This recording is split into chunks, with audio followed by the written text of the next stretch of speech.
आज से कहीं दशक पहले यानी कि स्टोन एज में ह्यूमंस मानते थे कि उनकी कम्युनिटी एकमात्र शैली है इस दुनिया में। लेकिन वक्त के साथ सब कुछ बदलता गया। टेलीस्कोप के आविष्कार के बाद जब हमने पूरे यूनिवर्स को देख लिया तो ये नजरिया भी खत्म हो गया। अब तो साइंस इतनी एडवांस हो चुकी है कि आए रोज नई नई डिस्कवरीज का होना आम बात है और ऐसे में नई थ्योरीज और कंसेप्ट्स का भी आविष्कार होता रहता है जो इंसानी दिमाग को एकदम हिला के रख देते हैं। ऐसे ही एक आविष्कार का नाम है मल्टीवर्स थियरी। शुरुआत में जब टाइम ट्रैवल का कंसेप्ट आया था तो विज्ञान के जीनियस माने जाने वाले एल्बर्ट आइंस्टाइन ने अपनी बहुत ही famous theory the grandfather paradox से इस उभरते हुए कंसेप्ट की नींव ही गिरा दी। इस थ्योरी के अनुसार टाइम ट्रैवल का उपयोग करके आप फ्यूचर में तो जा पाओगे लेकिन पास्ट में कभी नहीं जा सकते। इस बात को जस्टिफाई करते हुए उन्होंने एक उदाहरण दिया था। आइंस्टाइन कहते हैं अगर आप टाइम ट्रैवल का उपयोग करके पास्ट में चले जाते हो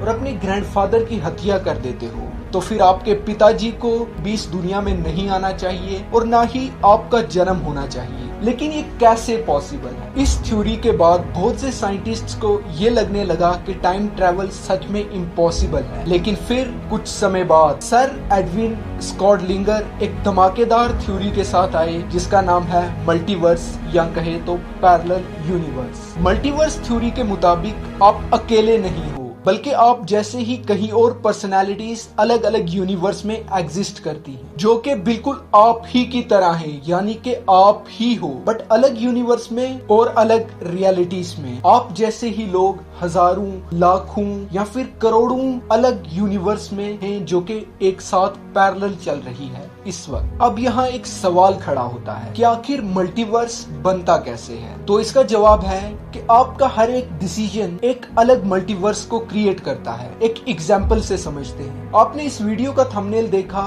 और इस पर क्लिक किया और पूरा देखा तो आपके पास मल्टीवर्स की पूरी नॉलेज है। और वहीं आपका डबलेट जो कि दूसरे वर्ष में है उसने ये वीडियो को ना तो देखा ना तो इस पे क्लिक किया तो उसको मल्टीवर्स से रिलेटेड कोई भी नॉलेज नहीं है और आपके इस डिसीजन ने आपको उससे अलग बना दिया है और इससे आपने एक मल्टीवर्स को क्रिएट कर दिया है। ये तो बात थी विज्ञान की, लेकिन रिलीजन की इस पर क्या विचारधारा है? भारत के दो सबसे बड़े रिलीजन हिंदुइज्म और इस्लाम भी मल्टीवर्स को कुछ हद तक मानते हैं। हिंदू कंसेप्ट के अनुसार जब ब्रह्मा दी लॉर्ड कृष्णा से मिलने आए तो लॉर्ड कृष्णा ने कहा कौन सा ब्रह्मा आया है मुझसे मिलने? ये सुन के ब्रह्मा भावुक हो गए और कहा कि कौन सा ब्रह्मा, मैं ही तो ब्रह्मा हूँ। लेकिन ये सुन के लॉर्ड कृष्णा ने कहा कि सिर्फ तुम ब्रह्मा नहीं हो। और उसी टाइम पे वहाँ अलग अलग वर्सेस और अलग अलग यूनिवर्सेस के ब्रह्मा प्रकट हो जाते हैं जिससे ये साबित होता है कि हिंदुइज्म में मल्टीवर्स का कंसेप्ट बहुत पहले से ही था। अब बात करते हैं दूसरी तरफ इस्लाम की। रिलीजन इस्लाम में एक कोट लिया जाता है जब प्रॉफिट मोहम्मद के पास उनका एक साथी आया और कहा कि आप जैसा भी कोई है इस दुनिया में। तो प्रॉफिट मोहम्मद ने कहा कि इस दुनिया में 7 जमीनें हैं, 7 आसमान हैं, यहाँ तक कि सब कुछ साथ है और मोहम्मद भी साथ है, यानी कि 7 अलग अलग यूनिवर्सेस हैं जिसमें अलग अलग चीजें चल रही हैं